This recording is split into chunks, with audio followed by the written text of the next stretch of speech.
Hello everyone.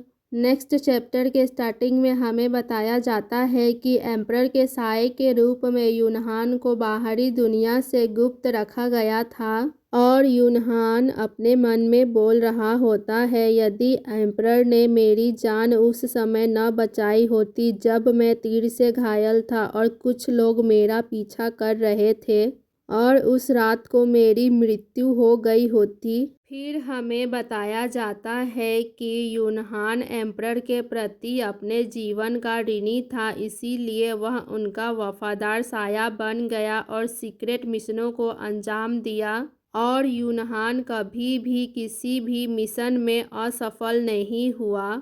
इसके बाद अब सीन प्रेजेंट में शिफ्ट होता है और यूनहान बोल रहा होता है, लेकिन इसकी स्मेल बहुत अच्छी है और मैं इसे इग्नोर नहीं कर सकता। पर एम्परर के साथ रहते हुए मैंने एम्पायर के हर एक डिश का स्वाद चखा है, लेकिन मेरे मुंह में पहले कभी इस तरह पानी नहीं आया और मैं उसे सिर्फ एक बार टेस्ट करना चाहता हूँ। उसके लिए मुझे बस कढ़ाई तक जाने की ज़रूरत है। इसके बाद यूनहान वहाँ से जंप करता है और कढ़ाई तक जाता है। फिर वह कढ़ाई के ढक्कन को हटाता है और अपने मन में कहता है, यह ठीक उसी तरह है जैसा घर पर माँ खाना बनाने के लिए इस्तेमाल करती थी। फिर उसे किसी की आने की आवाज़ सुनाई देती है और वह घबराते हुए कहता है, मैं बड़ी मुसीबत में हूँ, मुझे छिपना पड़ेगा। इसके बाद आंसिया वहाँ पर आती है और कहती है, कढ़ाई का ढक्कन खुला क्यों है और यह कितनी अजीब बात है। फिर आंसिया वहीं पर कैट को देखती है और कहती है, यह एक कैट है और यह कितनी प्यारी है। फिर आंसिया कैट से कहती है, छोटी किटी, क्या आप ही थे जिसने ढक्कन हटाया था? और कैट म्याऊं म्याऊं बोल रही होती है। फिर आंसिया कहती है, ओह डियर, तुम्हें भूख लगी होगी, मैं तुम्हारे लिए थोड़ा दूध लाऊंगी। और कैट कढ़ाई की ओर अपनी चमकती हुई आंखों से घूरते हुए देख रही होती है। फिर आंसिया कहती है, क्या आप कुछ संगन्यं खाना चाहते हैं? पर मुझे नहीं पता कि कैट इसे खा सकती है या नहीं और मुझे यकीन है कि इस दुनिया में कैट फूड जैसी कोई चीज़ नहीं है, लेकिन मुझे लगता है कि मैं आपको थोड़ा सा दे सकती हूँ। फिर आंसिया थोड़ा सा संगन्यं में से कैट को देती है और कहती है, यह तुम्हारे लिए है किटी। तुम्हें सचमुच बहुत भूख लगी होगी, क्या कोई आपको खाना खिलाना भूल गया? और आपका मालिक अवश्य ही बुरा है, लेकिन अगर आपका कोई मालिक नहीं है तो मैं आपको अपने पास रखना पसंद करूँगी। और कैट आंसिया को देख रही होती है। इसके बाद ब्लेक वहाँ पर आता है और आंसिया की ओर देखते हुए कहता है, आंसिया आप क्या कर रहे हैं? आंसिया ब्लेक से कहती है, मुझे एक ब्लैक कैट मिली और क्या यह सुंदर नहीं है? इस पर ब्लेक कहता है, क्या आपको इस कैट को इसी तरह से हग करना चाहिए? फिर आंसिया कहती है, यह बहुत अच्छी और प्यारी है, मुझे लगता है कि यह मुझे पसंद करती है। और ब्लेक कहता है, यह एक मेल कैट है। इस पर आंसिया कहती है, क्या आप श्योर हैं? और ब्लेक हाँ में सिर हिलाता है। फिर आंसिया कहती है, आइए चेक करते हैं कि क्या किटी सचमुच मेल कैट है। और कैट आंसिया के हाथों में से जंप करती है और दौड़ते हुए वहाँ से चली जाती है। फिर आंसिया कहती है, अरे नहीं, किटी भाग गई, वह बहुत अच्छी और प्यारी थी, मुझे आशा है कि मैं उसे दोबारा देख सकूंगी। इसके बाद अब हमें कुछ समय बाद का सीन दिखाया जाता है। एम्परर आंसिया से बोल रहे होते हैं, आप क्या चाहते हैं? और आंसिया हंसते हुए कहती है, फादर ने मुझसे कहा था कि मैं कभी भी उनसे मिलने आ सकती हूँ। इस पर एम्परर कहते हैं, हाँ, पर मुझे उम्मीद नहीं थी कि आप इतनी जल्दी मुझसे मिलने आएंगी, तो आपको यहाँ क्यों आना पड़ा? फिर आंसिया कहती है, मैंने जो कढ़ाई मंगवाई थी वह आज आ गई है और यह पूर्वी खाने को बनाने का बर्तन है, तो इसीलिए मैंने संगण्यक बनाया है और क्या आप इसमें से कुछ ट्राई करना चाहेंगे? और एम्परर संगण्यक को देख रहे होते हैं, फिर वह उसे टेस्ट करते हैं और कहते हैं इसका स्वाद अनोखा है। इस पर आंसिया कहती है, ओह क्या यह आपको पसंद नहीं है? फिर एम्परर कहते हैं, नहीं यह बहुत अच्छा है, आपके पास उत्कृष्ट कौशल है। और आंसिया कहती है, क्या आपको यह सचमुच पसंद आया? और अगर आपको कोई आपत्ति ना हो तो मैं इसे अक्सर बनाऊंगी। फिर एम्परर कहते हैं, ठीक है और आप कभी भी मुझसे मिलने आ सकते हैं। उसके बाद आंसिया वहाँ से चली जाती है और अब हमें कुछ समय बाद का सीन दिखाया जाता है। आंसिया अपने बिस्तर पर लेटी हुई होती है और सोच रही होती है, आज का दिन बहुत लंबा था और आज मैं एम्परर से भी मिली और उन्होंने मुझे बहुत से उपहार भी दिए और मैंने अपनी नई कढ़ाई में खाना बनाया और इसके बाद मेरी मुलाकात एक प्यारी कैट से हुई, वह बहुत प्यारी थी। फिर ब्लेक आंसिया के पास आता है और आंसिया ब्लेक को अचानक से देखकर चौंक जाती है और कहती है, ओह योर हाईनेस, आप क्या कर रहे हैं? फिर ब्लेक आंसिया के बहुत करीब जाता है और बहुत प्यार से कहता है, म्याओ। और आंसिया ब्लेक को ऐसे देखकर ब्लश कर रही होती है और कहती है, योर हाईनेस। फिर ब्लेक आंसिया को हग करते हुए कहता है, आंसिया ऐसा लगता है कि आपको केवल कैट ही पसंद है, तो मैं भी एक कैट बनना चाहता हूँ।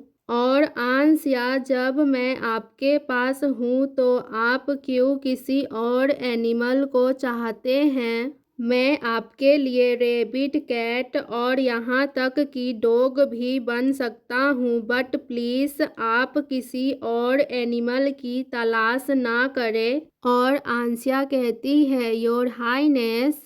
इसके बाद ब्लेक फिर से आंसिया की ओर बहुत प्यार से देखते हुए बोलता है, म्याओ।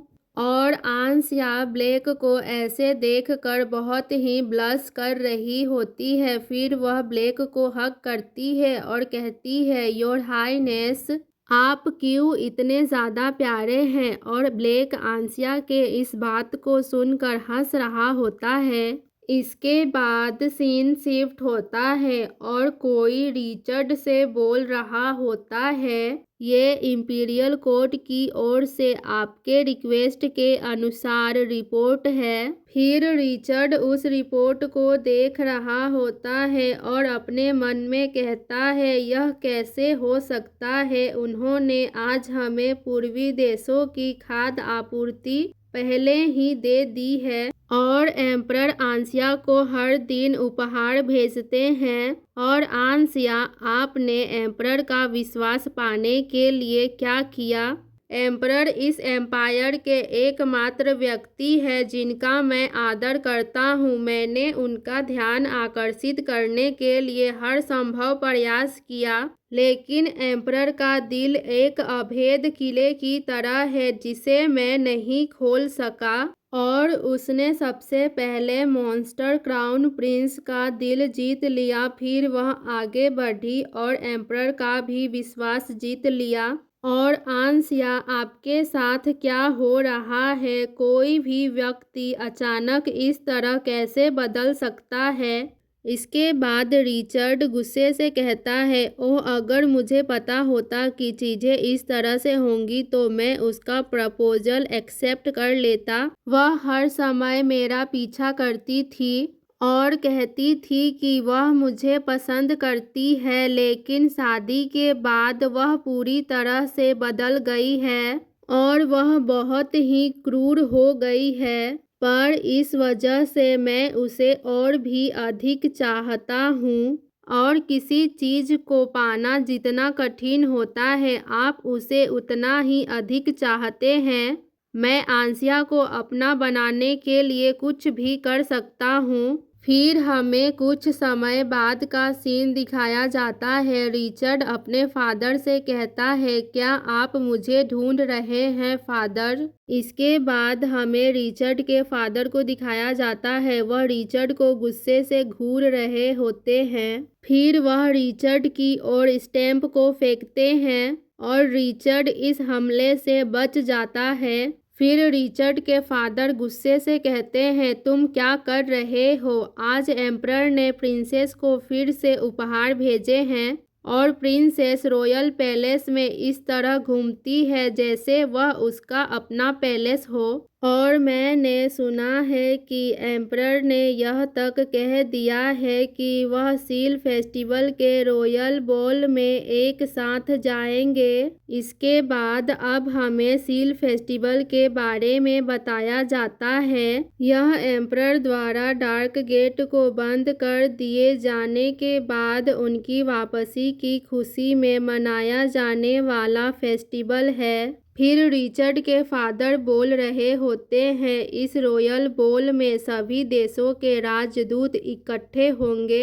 और अगर एम्परर प्रिंसेस का हाथ थामे हुए इस रॉयल बॉल में आ जाए तो इसका राजनीतिक परिणाम बहुत बड़ा होगा। फिर रिचर्ड अपने मन में कहता है, सभी लोग यही सोचेंगे कि एम्परर को प्रिंसेस से कितना लगाव है और स्वाभाविक रूप से क्राउन प्रिंस का दर्जा बढ़ जाएगा। और रिचर्ड के फादर बोल रहे होते हैं, मार्क्विस हैमेल और अब सील फेस्टिवल, तुम उनमें से किसी को भी संभाल नहीं सकते। तुम बेकार हो। तुम अपने उस नीच गुलाम के खून से किसी को मूर्ख नहीं बना सकते। इस पर रिचर्ड कहता है, मेरे पास एक ऐसा उपाय है जो स्थिति को पूरी तरह से बदल सकता है। और रिचर्ड के फादर रिचर्ड के इस बात को सुनकर चौंकते हुए कहते हैं, क्या? फिर रिचर्ड कहता है, इसका उद्देश्य प्रिंसेस को अपने पक्ष में करना है और प्रिंसेस हमेशा अपने फादर के प्यार के लिए तरसती रही, इसीलिए इसमें कोई संदेह नहीं कि वह अपने फादर के आदेशों का पालन करेगी। इस पर रिचर्ड के फादर स्माइल करते हुए कहते हैं, काउंट बेलासियन, हाँ, और शायद यह काम कर जाए। और इसके बाद सीन शिफ्ट होता है और हमें आंसिया के फादर काउंट बेलासियन को दिखाया जाता है और वह आंसिया पर चिल्लाते हुए कह रहे होते हैं, तुमने मुझे यहाँ पर सिर्फ एक साधारण से बुखार के लिए बुलाया। फिर हमें आंसिया को दिखाया जाता है। वह रोते हुए कह रही होती है, फादर मुझे खेद है, प्लीज़ मुझे माफ़ कर दीजिए, यह मेरी गलती है, यह मेरी गलती है। लेकिन मैं बहुत बीमार महसूस कर रही थी और मैं बहुत दर्द में थी। फिर आंसिया के फादर आंसिया से कहते हैं, तुम इस परिवार के लिए कलंक हो और तुम्हारी माँ जो एक साधारण बैरन की बेटी थी, वह अपने पिता की संपत्ति के बल पर बेलासियन परिवार में आ गई। और जब भी मैं उसके बारे में सोचता हूँ तो मुझे बहुत डिस्गस्टिंग फील होता है। और यदि तुम्हें दुख है तो मर जाओ, तुम जितनी जल्दी मर जाओगी बेलासियन परिवार के लिए उतना ही बेहतर होगा। इतना कहने के बाद आंसिया के फादर वहाँ से चले जाते हैं और आंसिया रोते हुए कह रही होती है, मुझे खेद है, मुझे खेद है, प्लीज़ फादर मुझे माफ़ कर दीजिए, फादर मुझे माफ़ कर दीजिए। इसके बाद सीन शिफ्ट होता है और हमें आंसिया को दिखाया जाता है और आंसिया यह सब अपने सपने में देख रही होती है और वह अचानक से रोते हुए उठ जाती है। और ब्लेक आंसिया को ऐसे रोते हुए देखकर घबराते हुए कहता है, आंसिया, आंसिया, क्या आप ठीक हैं? और क्या आपने कोई नाइटमेयर देखा? और आंसिया अपने मन में कहती है, सही है, यह एक नाइटमेयर है और यह एक ड्रीम था। फिर वह ब्लेक से कहती है, हाँ मैंने नाइटमेयर देखा। इसके बाद आंसिया सोच रही होती है, यह कोई साधारण नाइटमेयर नहीं था, यह प्रिंसेस की यादें हैं जो सपनों के माध्यम से मेरे सामने आती हैं। और ब्लेक आंसिया से कह रहा होता है, मुझे क्या करना चाहिए, यह मेरी वजह से है, क्योंकि आप मेरे साथ रहती हो, इसीलिए आपको इस तरह के नाइटमेयर आ रहे हैं। फिर आंसिया कहती है, मुझे इस तरह आपके साथ रहना अच्छा लगता है, और वह ब्लेक को हग कर लेती है। और ब्लेक आंसिया के ऐसा करने पर शाय फील कर रहा होता है। इसके बाद आंसिया कहती है, योर हाइनेस, क्या हम कुछ समय के लिए ऐसे ही रह सकते हैं? फिर ब्लेक कहता है, हाँ आंसिया।